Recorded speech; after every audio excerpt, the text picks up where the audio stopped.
Do-won Kim was not having a good day. His science project was due tomorrow, and the stars weren't making any sense. He sat in his small bedroom, staring at his computer screen while his mother's kimchi stew scent drifted up from the kitchen below. "This can't be right," he muttered, adjusting his glasses. The 17-year-old had been tracking star patterns for his high school astronomy project, but something strange kept appearing in his data. Every night for the past month, certain stars seemed to dim in a specific order, like Christmas lights being turned off one by one.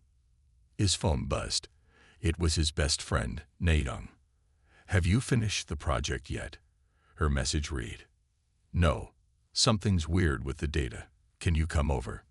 20 minutes later, Na-young sat beside him, her long black hair tied in a messy bun, squinting at his computer screen. "You're right," she said, tapping her fingers on his desk. "That's not normal star behavior. Look at the pattern. It's like Morse code, but with light." Do-won opened another window on his computer, showing more star charts. "See these stars? They're all dimming by exactly 15% in a sequence. It repeats every 72 hours. Stars don't do that naturally." Na-young pulled out her tablet and started typing. "Let me run some numbers through my pattern recognition program. I made it for my coding class." While they waited for her program to process the data, Do-won's mother called them down for dinner. The two teenagers sat at the kitchen table, barely touching their food as they waited for the results. "You two look so serious," Do-won's mother said, placing more rice in their bowls. "Is everything okay?"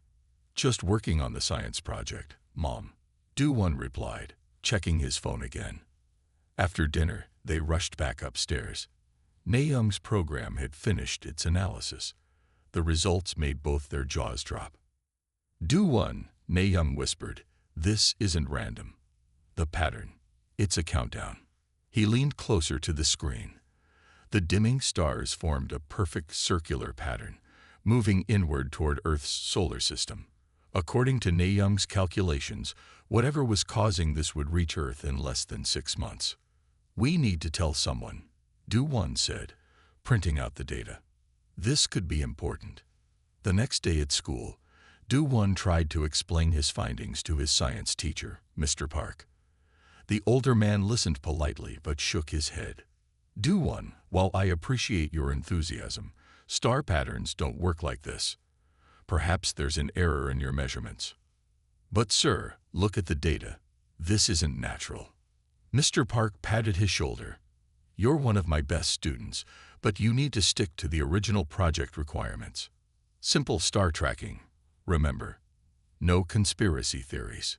Frustrated, Do-won spent his lunch break sending emails to every observatory and space research center he could find. Most didn't reply.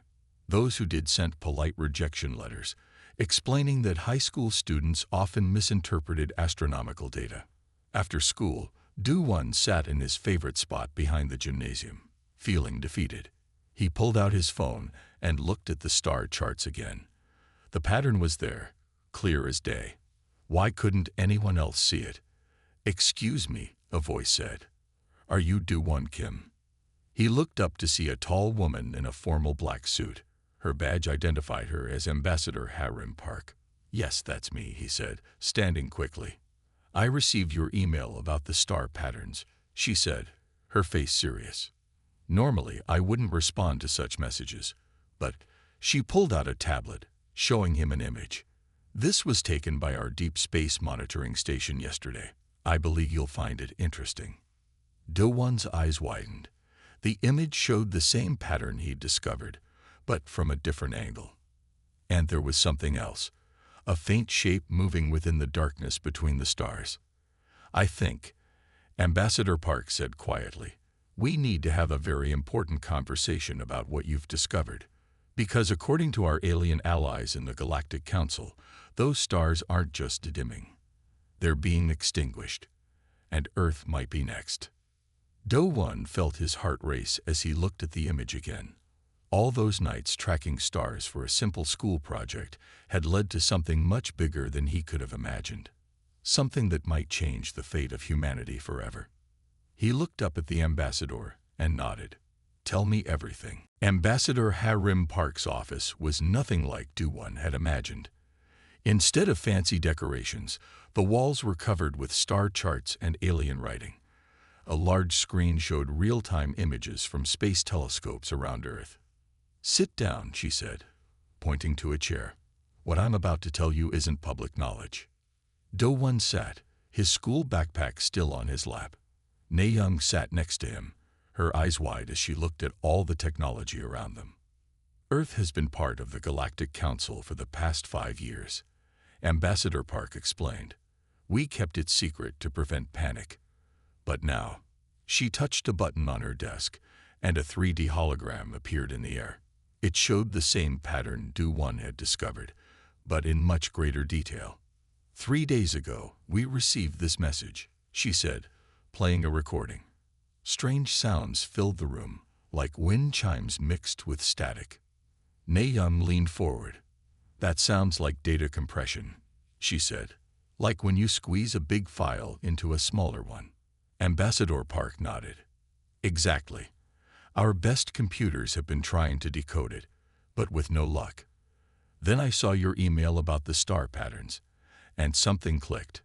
She pulled up Do-One's data next to the alien message. The patterns matched perfectly.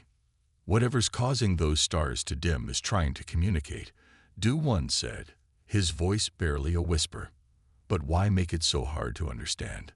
Before anyone could answer, the big screen on the wall flashed red. A face appeared. At least, they thought it was a face.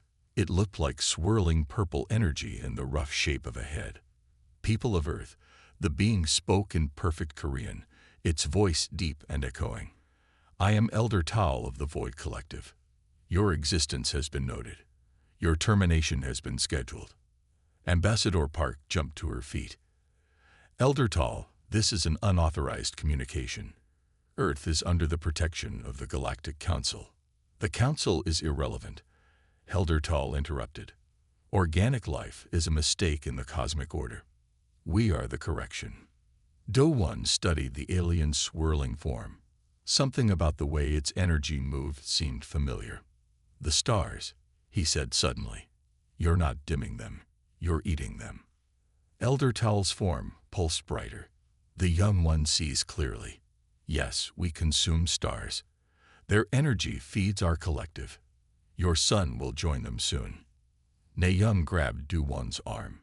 "The pattern in your data, it's not a countdown. It's a feeding trail. They're eating their way across the galaxy." Ambassador Park stepped forward. "We won't let you destroy Earth. The Council will." "The Council has already failed to stop us 3 times, Elder Tal said. "This sector of space will be cleansed. Prepare for your end." The screen went dark. For a moment, nobody spoke. Then Ambassador Park sat down heavily in her chair. "Well," she said, "that could have gone better. What do we do now?" Na-Young asked. Ambassador Park looked at Do-One. "You saw patterns that our best computers missed. We need that kind of thinking. Will you help us?" Do-One thought about his normal life. School, homework, college applications. Then he thought about the end of the world. "I'll help," he said. "But I have one condition." "Name it." "My parents can't know. They're already worried about my grades dropping because of my star project." Despite the serious situation, Ambassador Park smiled. "Agreed. From now on, you're both part of a special student program at the embassy. It's not even a lie. You'll be studying, just not what your parents think." Na-Young raised her hand. What about the regular science project? It's due tomorrow." "Don't worry," Ambassador Park said, typing on her computer. "I just emailed your teacher. You're both excused for special government work," which is also true. Do-One looked at the star charts on the wall. Somewhere out there, the Void Collective was coming, eating stars as they approached Earth. They had to find a way to stop them. "When do we start?" he asked. Ambassador Park pressed a button, and a hidden door opened in the wall. "Right now. Let me show you our real command center." The command center under the embassy was unlike anything Do-Won had ever seen. Rows of computers lined the walls, and a giant hologram of the galaxy floated in the middle of the room. People in uniforms rushed around, speaking in different languages. "This is where we monitor space activity," Ambassador Park explained. "And this," she led them to a quiet corner with 3 empty desks. "This is your new workspace." Na-young immediately sat down and started typing on the computer. "These systems are amazing. Look at all this data." Do-Won was looking at something else. Ancient stone tablets displayed in a glass case nearby. They were covered in strange markings that glowed faintly blue. "What are these?" he asked. "Artifacts from the Stellar Archive," Ambassador Park said. "They're all that's left of a civilization that vanished 10,000 years ago. We found them on a dead planet near the edge of our galaxy." Do-Won stepped closer to the glass. The markings seemed to shift and move as he watched them. "They look like star maps." "That's what we thought too," Ambassador Park said. "But no one's been able to decode them. The civilization that made them, we call them the Star Weavers. They were far more advanced than us." Na-young joined them at the display case. "The patterns," she said slowly. "They look like the ones in the star data." Do-Won pulled out his tablet and held it up next to the stone. She was right. The way the markings curved and connected was exactly like the pattern of dimming stars they had tracked. "Ambassador," he called excitedly. "These aren't just maps. They're warnings. The Star Weavers must have faced the Void Collective too." Ambassador Park quickly typed something on her phone. Minutes later, a team of scientists rushed in with scanning equipment. They carefully removed the tablets from the case and began taking readings. "The markings are some kind of crystal embedded in the stone," one scientist explained. "They react to light in unusual ways." Na-young had gone back to her computer. "Let me try something," she said, typing quickly. "If I use the star pattern as a key to decode these markings." Her screen filled with new symbols. Do-Won recognized some of them from his astronomy research. "These are star names," he said, "but not their modern names. These are much older." For hours, they worked to decode the message. Na-young wrote a program to match the ancient star names with their current positions. Do-Won used his pattern recognition skills to find connections between the symbols. Ambassador Park brought them snacks and made sure nobody bothered them. Finally, as the sun was setting outside, Na-young sat back in her chair. "I think I've got it," she said. "It's a message, written in starlight itself. The Star Weavers knew the Void Collective would return, so they left us instructions." Do-Won read the translated message on her screen. "To those who follow us, beware the hungry dark. They consume stars to grow stronger. We fought them before. We lost our home. But we found their weakness. The key lies in the light itself. What they eat can eat them too. We have hidden the weapon in plain sight, scattered across the stars they fear to touch. Find the bright points. Connect them. Turn their hunger against them." "The bright points?" Ambassador Park asked. Do-Won was already checking the star charts. "Look," he pointed to several stars on the map. "These stars haven't dimmed at all. The Void Collective is avoiding them." "But why?" Na-young zoomed in on one of the bright stars. "The readings are strange. These stars are different somehow. They're not just burning. They're resonating with each other. Like a network," Do-Won said excitedly. "The Star Weavers didn't just leave us a warning. They left us a weapon." Ambassador Park looked at the young faces, bright with discovery. "Then we better figure out how to use it," she said, "because according to our calculations, the Void Collective will reach our solar system in less than 2 months." Do-Won looked at the ancient tablets, still glowing softly. The Star Weavers had fought this enemy before and lost. But they hadn't given up. They'd left behind a way to win. Now it was up to them to figure it out before it was too late. Captain Jae-ho Lee stood on the bridge of his spaceship, the Earth defense vessel Glory, watching the distant stars. His crew worked quietly at their stations, monitoring space for any sign of the Void Collective. "Captain," his communications officer called. "Message from Earth Command. Ambassador Park requests an emergency meeting." Minutes later, the ambassador's face appeared on the main screen, along with two teenagers. Ji-ho raised an eyebrow, but said nothing. "Captain Lee," Ambassador Park said, "I need you to see this." She shared the data Do-1 and Ne-young had discovered about the bright stars.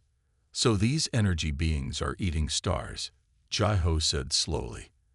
"And they're coming here next. What can we do? Our weapons are useless against pure energy." "That's why we called," Do-1 said. "The ancient Starweavers left us something, but we need your help to make it work." Ne-young pointed to a map showing 5 bright stars. "These stars are special. The Void Collective won't go near them.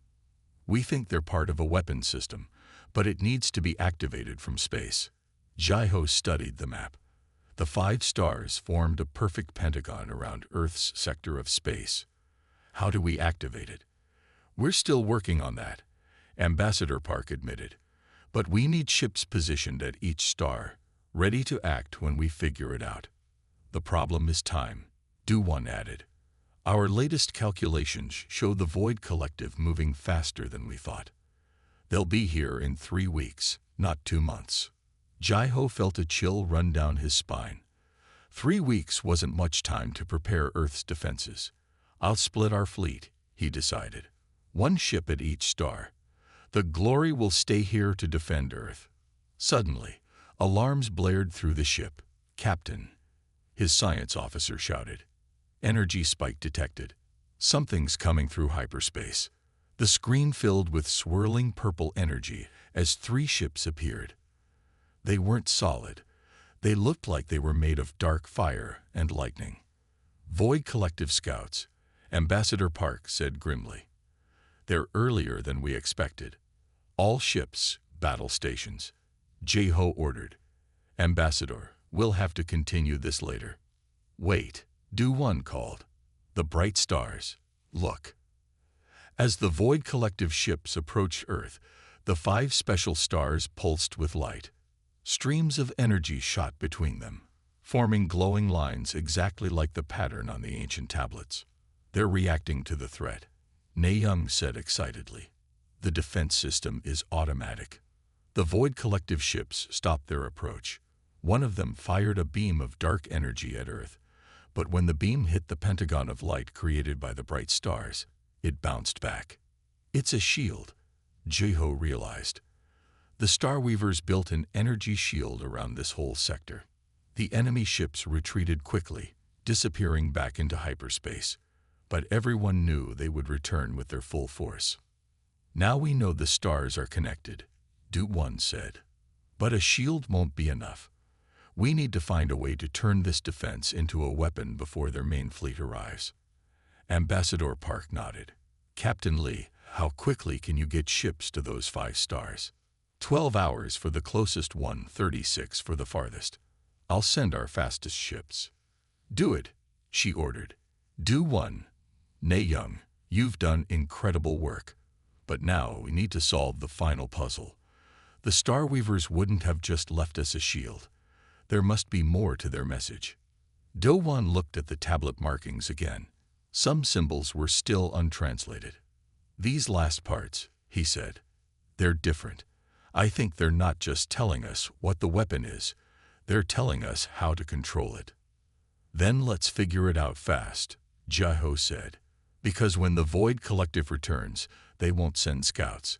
They'll send their entire fleet to destroy us." As if to emphasize his words, another bright star in a distant galaxy winked out. The enemy was getting closer, eating every star in their path. The race to save Earth and the entire galaxy had begun. Do-1 hadn't slept in 20 hours. Empty coffee cups littered his desk in the command center as he stared at the ancient tablets. Ne-young dozed in her chair nearby, her computer still running translation programs. "You should rest," Ambassador Park said, bringing them more drinks. "Tired minds make mistakes." "No time," Do-One mumbled. Look at this symbol here. He pointed to a marking that changed color when viewed from different angles. It's not just a symbol. It's showing energy flow. Naeum woke up at his words, rubbing her eyes. Energy flow.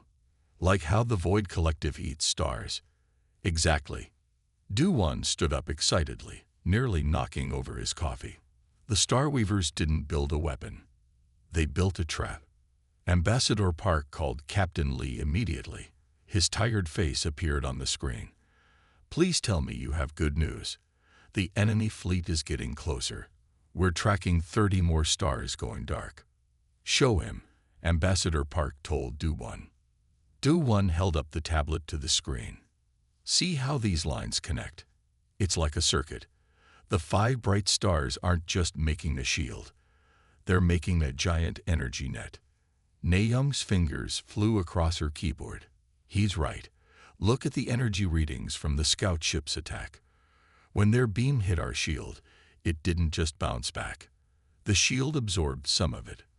And the absorbed energy went straight to those 5 stars. Do-One added. The Starweavers designed them to attract and store energy.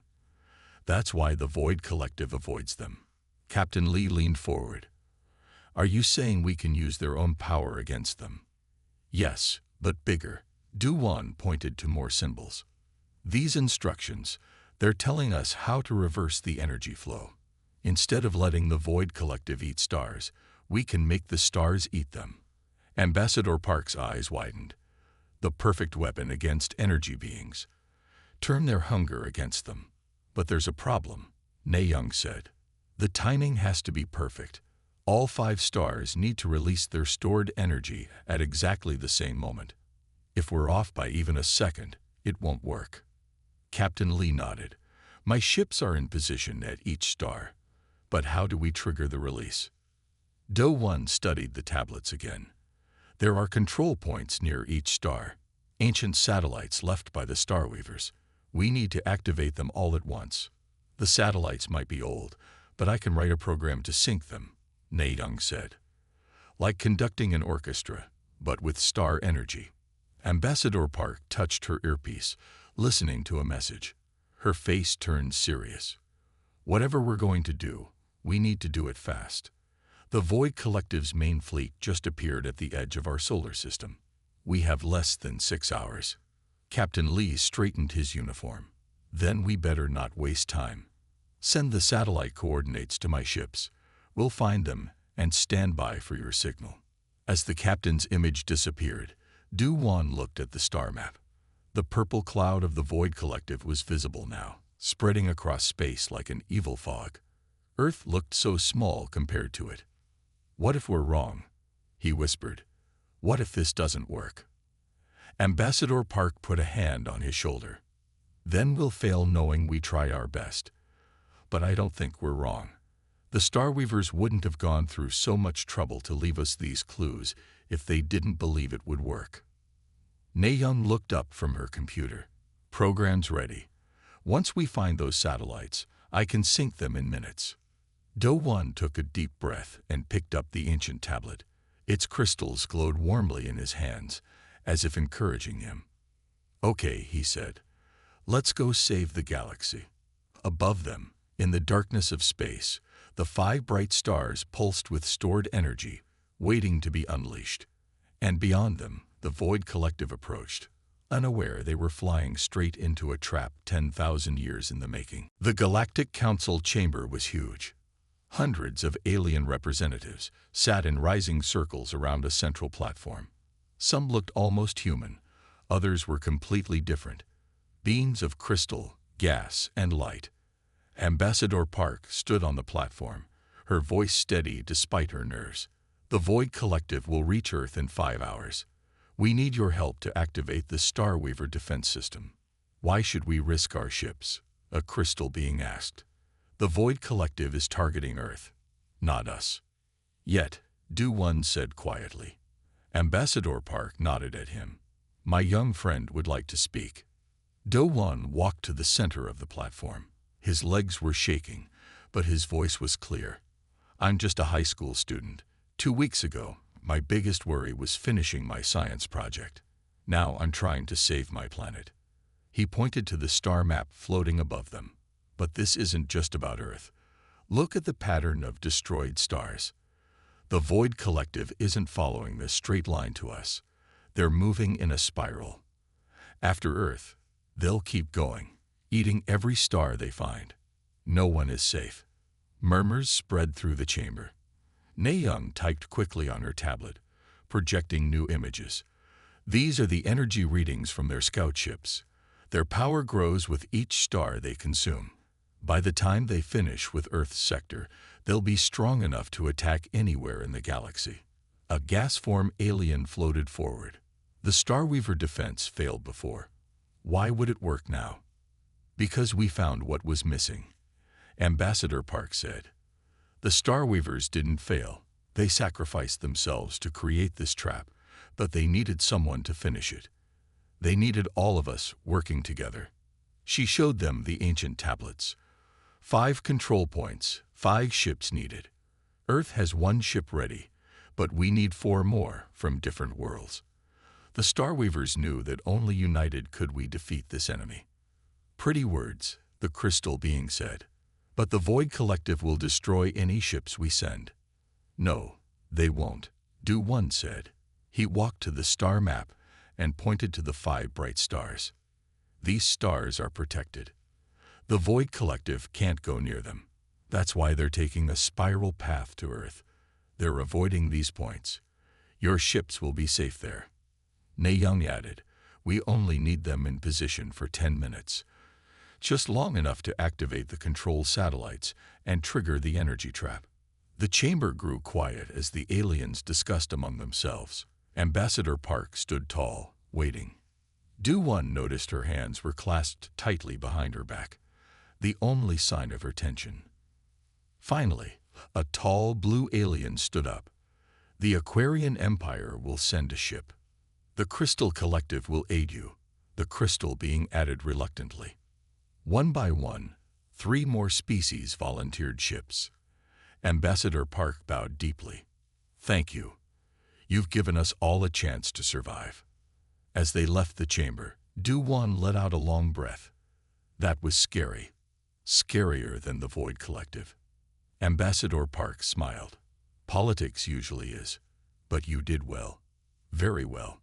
Na-Young's tablet beeped. Her face went pale. "The Void Collective. They're accelerating. New arrival time in 3 hours, not 5. Can we get the ships in position in time?" Do-1 asked. Ambassador Park was already running toward the command center.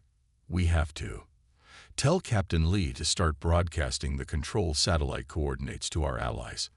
Na-Young, get your synchronization program ready." "What about the council?" Do-1 asked, running to keep up. "No time to tell them the schedule changed. We'll apologize later, if we survive." They reached the command center as alarms started blaring.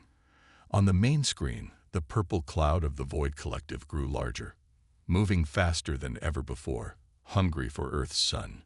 Do-1 looked at the ancient tablets, still glowing with their hidden power. 3 hours to save the galaxy, he said.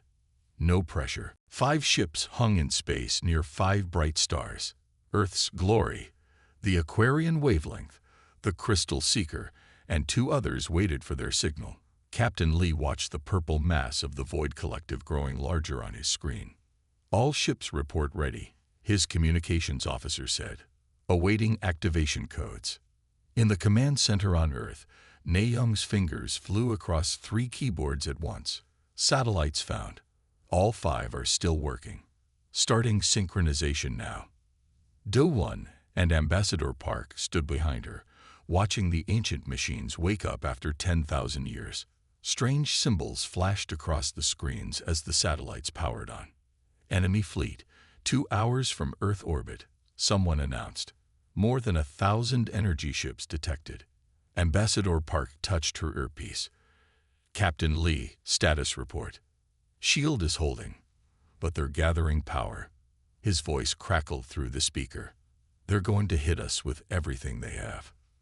The main screen lit up with Elder Tal's swirling face. Your defiance is pointless. Your allies are few. Your weapons are weak. Submit to erasure. You're wrong, Du One said, stepping forward. The Starweavers left us more than weapons. They left us hope. Elder Tal's form pulsed with angry light. The Starweavers were fools.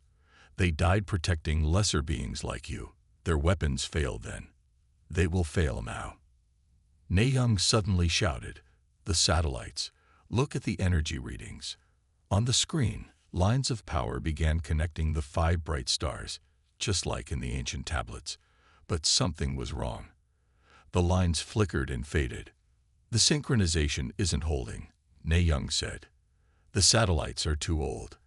They're fighting me." Do One grabbed the tablets, studying the symbols. "There." He pointed to a pattern. "This isn't just decoration. It's a code sequence. Try matching the satellite signals to this pattern." Nayoung typed furiously, adjusting her program. The power line stabilized, growing stronger. 1 hour to Earth orbit, someone called out. "Enemy fleet is charging weapons." Captain Lee's voice came through again. "Whatever you're going to do it fast. They're surrounding us." Ambassador Park looked at the 2 teenagers. "Are we ready?" "Almost," Nayoung said, 90% synchronized. But she hesitated. "Someone needs to be at each satellite to trigger them manually. The automatic system is too damaged. Our ships are too big to dock with the satellites," Captain Lee said. "We'd need smaller craft." Do One looked at the ancient tablets again. "No, we don't. The Starweavers thought of this too. Ambassador, look at these symbols. They're not just showing energy flow. They're showing thought patterns." Understanding dawned on Ambassador Park's face. The satellites are thought-controlled. That's why they needed 5 different species to help. 5 different types of minds. 30 minutes to orbit, came the warning. Enemy weapons at maximum charge. Nayoung's program beeped. Synchronization complete. But we need all 5 ship captains to focus their thoughts on their satellites at exactly the same moment. Ambassador Park opened a channel to all 5 ships. "Captains, clear your minds. Think only of protection, of safety for all life. The satellites will read your thoughts. When I give the signal, focus everything you have on them."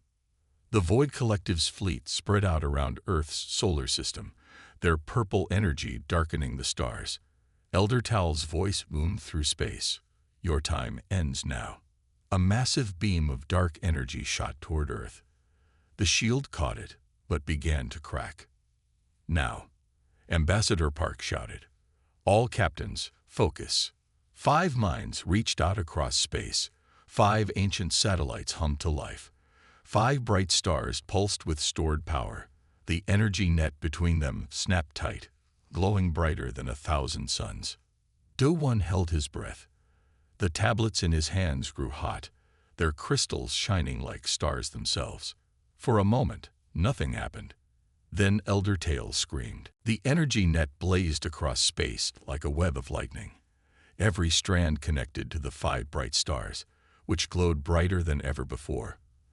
The Void Collective's dark purple energy began to break apart, pulled toward the stars they had feared for so long. "It's working," Nayoung shouted, watching her screens. "The stars are absorbing their energy."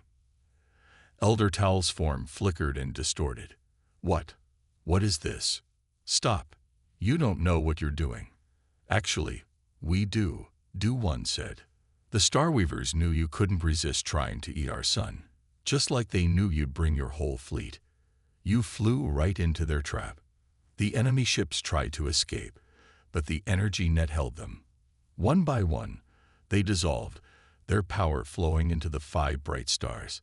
Elder Tal's massive form stretched and twisted as the stars pulled at him. "You've doomed us all," he roared.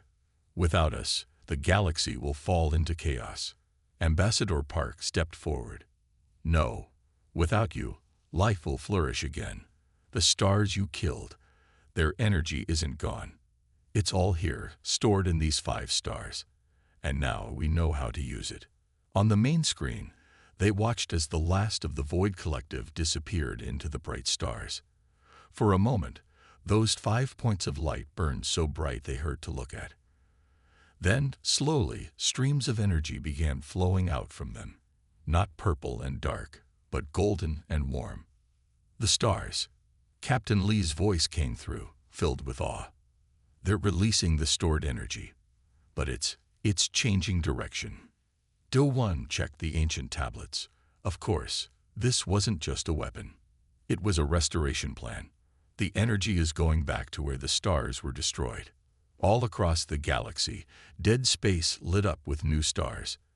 The stolen energy, purified by the Starweaver's technology, was rebuilding what the Void Collective had destroyed. 3 days later, Do-1 sat in his regular classroom, trying to stay awake during math class. Saving the galaxy had been exciting, but now he had to catch up on his homework. At least his science project had gotten an A+. His phone buzzed with a message from Maydung. Meeting at the embassy after school. Big news. When they arrived at the command center, Ambassador Park was waiting with Captain Lee and representatives from the Galactic Council. Do-1. Nae-young, Ambassador Park said with a smile. The Council has been discussing your future. The crystal being stepped forward. Your actions saved not just Earth, but countless worlds. We would like to offer you both positions as junior ambassadors, once you finish your education. Do-1 blinked in surprise. But we're just teenagers. Teenagers who helped save the galaxy, Captain Lee reminded him. Besides, Earth needs more people who can talk to aliens. Ambassador Park can't do everything alone. What about school? Nae-young asked. You'll finish high school first, Ambassador Park assured them. But your afternoon special program at the embassy will continue. There's still much to learn from the Starweaver's artifacts. And the crystal being added, the Council has approved construction of a new galactic academy on Earth. You two will be among its first students. Do-1 looked at Nae-young, who was grinning widely. 2 weeks ago, they had been normal high school students. Now they were going to help build bridges between Earth and the stars. One condition, Do-1 said, thinking of those long nights of work. Can we get some help with our math homework? Alien math might actually be easier to understand. Everyone laughed, even the crystal being chimed like bells. That evening, Do-1 stood in his backyard, looking up at the stars. Somewhere out there, new suns were burning, bringing light and life back to dead spaces. The Starweavers were gone, but their legacy lived on, not just in their technology, but in the lesson they had taught, that the galaxy was worth protecting, and that even the smallest beings could make the biggest difference. His phone buzzed. It was his mom. Dinner's ready. And don't forget your history homework. Do-1 smiled. Some things never change, even after saving the galaxy. And that was exactly how it should be.